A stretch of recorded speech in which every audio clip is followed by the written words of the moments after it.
শুভ সকাল আমার প্রিয় বন্ধুরা, সবাই কেমন আছো? আশা করছি যে যেখান থেকে আমার ভিডিও দেখছো সকলে ভালো আছো, সুস্থ আছো। আর আমরাও খুব ভালো আছি। অরুণাচল প্রদেশের এই ছোট্ট গ্রাম থেকে আমি আবারও চলে আসলাম নতুন একটা ব্লগ ভিডিও নিয়ে। সম্পূর্ণ ভিডিওটা জুড়ে আমার সাথে থাকার অনুরোধ রইল। যারা নতুন এসেছো, ভিডিওটা যদি ভালো লাগে প্লিজ একটা লাইক করে চ্যানেলটি সাবস্ক্রাইব করে আমার পাশে থেকো। আর যারা আগের থেকেই সাবস্ক্রাইব করে রেখেছো, আমাকে সাপোর্ট করেছো, তাদের জন্য রইল অসংখ্য অসংখ্য ধন্যবাদ। এখন বেলা বাজে সকাল 6টা, আর এখন থেকেই আমি তোমাদের সবাইকে সাথে নিয়ে আজকের ব্লগটি শুরু করে দিয়েছি। আই হোপ কি আজকের ব্লগটিও তোমাদের খুব ভালো লাগবে। তো বন্ধুরা দেখো, আমি কিন্তু আজকে বিছানা গোছানো থেকে তোমাদের সামনে এলাম। আর সকালে মোটামুটি বাসি কাজ সব করেই নিয়েছি। তারপর আমি বিছানাটাকে গুছিয়ে নিলাম। গুছিয়ে নিয়ে এখন সোজা চলে এলাম চা বানাতে। আসলে চা করে চা খেয়ে নেব, তারপর বাদবাকি কাজে হাত দেব। কারণ কি বলো তো বন্ধুরা, চা খেলে কাজে এনার্জি বাড়ে, আর শরীরে মনে দুটোই এনার্জি বাড়ে।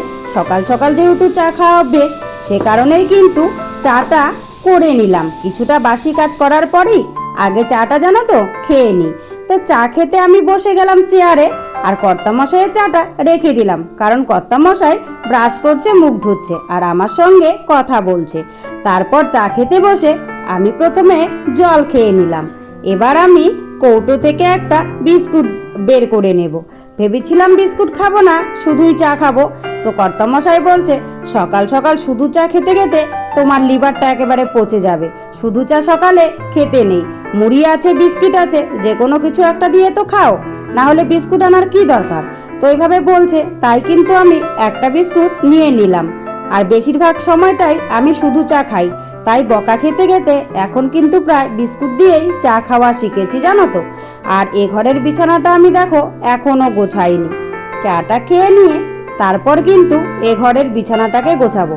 আর জানো তো বন্ধুরা, আজকেও কিন্তু আমি আগে রান্নার কাজটাকে কমপ্লিট করে নেব। কারণ যদি লাইন চলে যায়, আর এখন বেশ গরম পড়েছে, তাই কিন্তু খুব ঘন ঘনই লাইন যাচ্ছে। তো সে কারণেই দেখো চাটা খেয়ে আমি কিন্তু আগে রান্নাটাই বসিয়ে দিয়েছি। তো ভাত প্রায় আমার ফুটে গেছে, এখন বসিয়ে দিয়েছি ডাল। আর ডালের জন্য কেটে নিচ্ছি আমি পেঁপে। এই যে পেঁপেটা দেখতে পাচ্ছ, এই পেঁপেটা আমাকে পাশের বাড়ির এক দিদি দিয়েছে। ওই দিদির গাছ আছে, গাছ থেকে পেরেছিল, তো পেরে সকলকে একটা একটা করে পেঁপে দিয়ে গেছে। তো কর্তামশাই বলল পেঁপেটা ডালে দিয়ে খাবে। আমি ভেবেছিলাম পেঁপে আলু দিয়ে সয়াবিনের তরকারি করব, কিন্তু না, উনি বলল পেঁপেটা আমি ডালে দিয়ে খাবো। আমার ডাল দিয়ে পেঁপে খেতে খুব ভালো লাগে, তো সে কারণে পেঁপেটাকে কেটে আমি ডালে দিয়ে দিব। আর দেখো কর্তামশাই বিছানায় বসে কিন্তু চা খেয়ে নিল জানো তো। কর্তামশাই কালকেও অল্প কয়েকটা কচুরলতি নিয়ে এসেছিল, আর এনে কেটে বেছে রেখেছিল। তাই কচুর লতিটুকু কিন্তু আজকে আমি এমনিতেই মানে মাছটা ছাড়া ভাজা করছি। আর কড়াতে দেখো পেঁপে দিয়ে আমার ডাল হয়ে গেছে। তো আমার রান্না বান্না কমপ্লিট করে নিয়ে এখন আমি বিছানাটাকে গোছাতে লাগলাম। আসলে কি বলতো বন্ধুরা, ওই বললাম না প্রচণ্ড গরম পড়েছে, সে কারণেই কিন্তু প্রতিদিন রাত্রেবেলায় ঘুমানোর আগে কর্তামশাই এই বিছানাটাকে সামনের দিকে টেনে নিয়ে ঘুমোয়, মানে ফ্যানের নিচে, তাহলে হাওয়াটা একটু ভালো লাগে। আর সকালবেলায় আমাকে এই কাজটা করতে হয়, বিছানাটাকে আবার ধাক্কা দিয়ে ওয়ালের সঙ্গে লাগিয়ে রাখতে হয়। কারণ মাঝখানে এমনিতেই ঘরগুলো ছোট, তার মধ্যে যদি আবার মাঝখানে বিছানা থাকে তাহলে তো জায়গাও হয় না, আর দেখতেও বাজে লাগে। এই মাঝখানে বিছানার ঘর কিন্তু একদম আলাদা। যদি বড় ধরনের কোনো ঘর হয় তাহলে ভালো লাগে। তো যাই হোক, আমার বিছানাটা গুছিয়ে নিয়ে জল এসেছে, আমি কিন্তু খাবার বালতিতে করে এক বালতি জল নিয়ে এসে রেখে দিলাম। আর বাদবাকি সব ভরে নিয়েছি।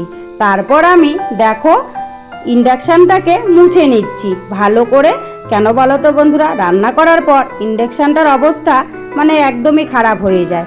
আর যে কোনো জিনিসেই রান্না করার পর উনানেই বলো আর গ্যাসেই বলো, সেটা কিন্তু অবশ্যই পরিষ্কার পরিচ্ছন্ন করতে হয়।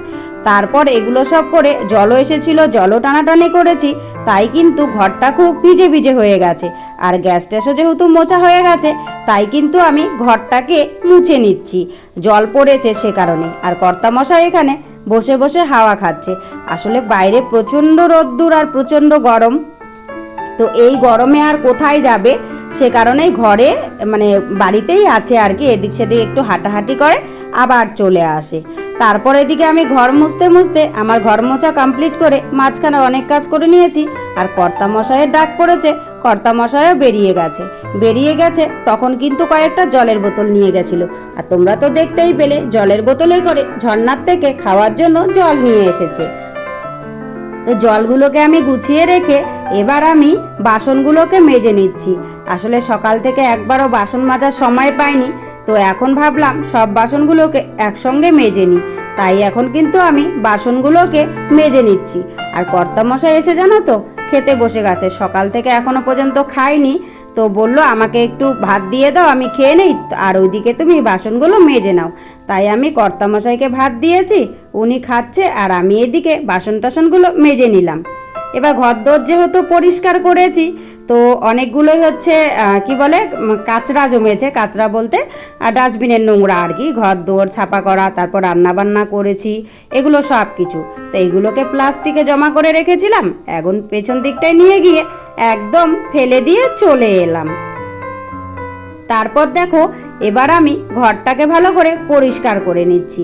আর কর্তামশাইকে দেখেছো, ওখান থেকে এসে খেয়ে এখন বিছানায় একটু গড়াগড়ি করছে। আসলে খাওয়া হলে পরেই না বিছানায় গড়াগড়ি করে জানো তো।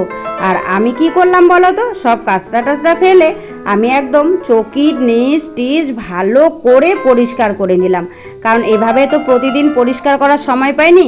আর দেখো কি হারে নোংরা বেরিয়েছে দেখেছো। আসলে কি বলো তো বন্ধুরা, চকির কোনাকানাগুলো মানে ঘরের কোনাকানা, চকির কোনাকানা, এগুলো সব তো প্রতিদিন সেরকমভাবে ঝাড় দেওয়া সম্ভব হয় না, তো মাঝে মাঝে দিতে হয়। আজকে সময় পেয়েছি তাই কিন্তু আমি কোনা কামচাগুলো আজকেই ঝাড় দিয়েছি। আর ঝাড় দিয়েছি দেখো কি হারে নোংরা বেরিয়েছে দেখেছো। আর এভাবেই দু একদিন পরে পরে দিলে তাহলে কিন্তু ঘরে আর নোংরা থাকে না, কিন্তু সময় করে ওঠা হয় না, সে কারণে আর ঝাড়টাও দেওয়া হয় না জানো তো। তবে চেষ্টা করব দু একদিন বাদে বাদে পরিষ্কার পরিচ্ছন্ন রাখার। আসলে পরিষ্কার পরিচ্ছন্ন রাখলে ঘরে নোংরা মানে অসুখ বিসুখও কম হয়, আর হচ্ছে সব থেকে বড় কথা পোকামাকড়ের বাসাও কম হয়। তো পরিষ্কার পরিচ্ছন্নতা হচ্ছে নিজের কাছে, যদি নিজে পরিষ্কার পরিচ্ছন্ন রাখা যায় তাহলে অবশ্যই কিন্তু পরিষ্কার পরিচ্ছন্ন থাকে। তবে আরেকটা বিষয়, সময় তো আর হয়ে আসে না, সময়কে করে নিতে হয়। কারণ হচ্ছে আমরা কাজের ফাঁকে যদি সময় বের করে নিই অবশ্যই কিন্তু সময় বেরিয়ে যায়। তো যাই হোক, আমি ঝাড় দেওয়া কমপ্লিট করে নিয়ে এখন কয়েকটা কাপড় ছিল, এই কাপড়গুলোকে রোদ্দুরে আমি মেলে দিচ্ছি। আর কি বলতো বন্ধুরা, খুব সুন্দর রোদ উঠেছে, যেহেতু ড্যাম ড্যাম আছে তাহলে পড়তে গেলে ভালো লাগবে।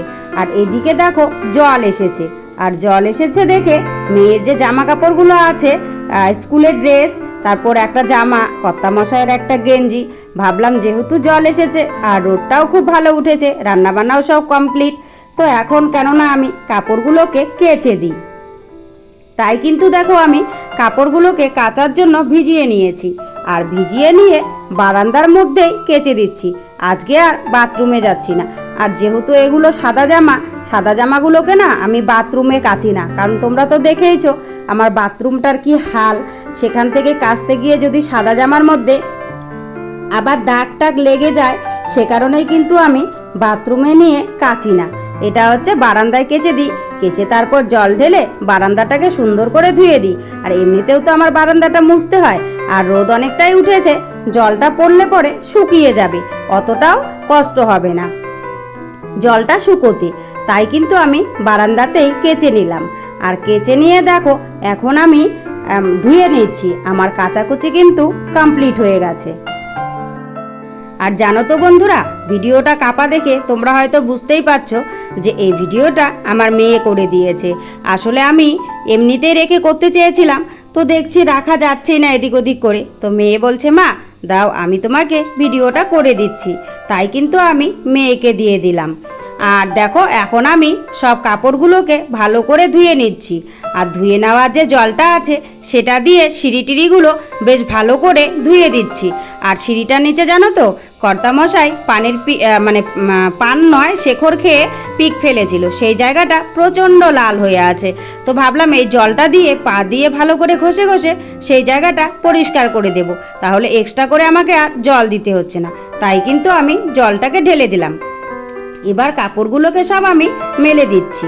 তো যাই হোক বন্ধুরা, সব মিলিয়ে আজকের ব্লগটা তোমাদের কেমন লেগেছে অবশ্যই কিন্তু তোমরা কমেন্ট করে জানাতে ভুলো না। আর আজকের ব্লগের যদি কিছু ভালো লাগে তাহলে প্লিজ একটা লাইক করো, কমেন্ট করো, শেয়ার করো আর চ্যানেলটিকে সাবস্ক্রাইব করে আমার পাশে থেকো।